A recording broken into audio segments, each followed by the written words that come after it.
I wish that I were in a mood for good humor, but I'm not. We are hell-bent in the direction of destroying our planet, and frankly, we appear to be doing very little about it. Decades ago, visitors from other planets warned us about where we were headed and offered to help. But instead, we, or at least some of us, interpreted their visits as a threat and decided to shoot first and ask questions after. The inevitable result was that some of our planes were lost, but how many were due to retaliation and how many were as a result of our own stupidity is a moot point. They, the military, must have been and still are so paranoid that they feel it necessary to use the visitors' technology to fight them off, rather than welcome them as partners in development, though they may have seconded a few renegades to assist them in what can best be viewed as diabolical developments.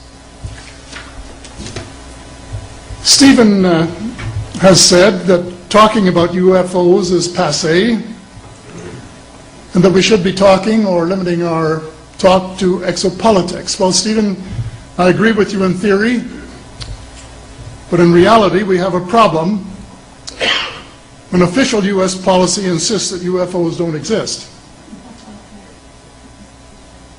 The veil of secrecy must be lifted, and it has to be lifted now, before it is too late. It is ironic that the U.S. should be fighting monstrously expensive wars in Iraq and Afghanistan, allegedly to bring democracy to those two countries, when it itself can no longer legitimately claim to be called a democracy, when trillions, and I mean thousands of billions of dollars, have been spent on projects about which both the Congress and the Commander-in-Chief have been kept deliberately in the dark.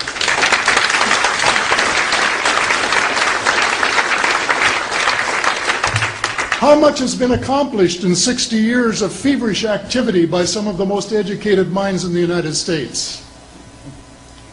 Has America developed flying saucers that are visually indistinguishable from the visitors, as alleged?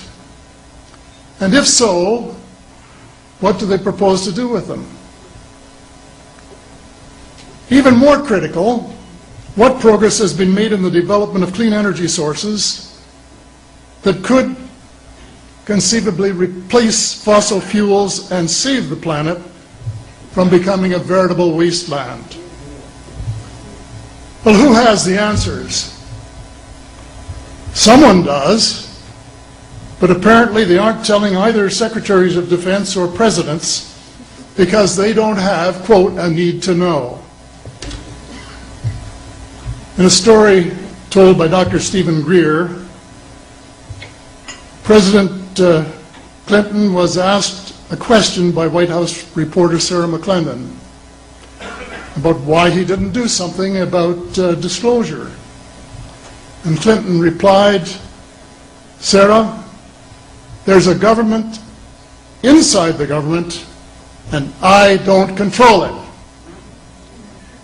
Excuse me, doesn't the Commander-in-Chief and the person who allegedly has their finger on the nuclear trigger have a right to know what his subordinates are doing? The people of the United States who have paid the bills have the right to know. The people of the world demand to know because it is our descendants too whose lives are in mortal danger.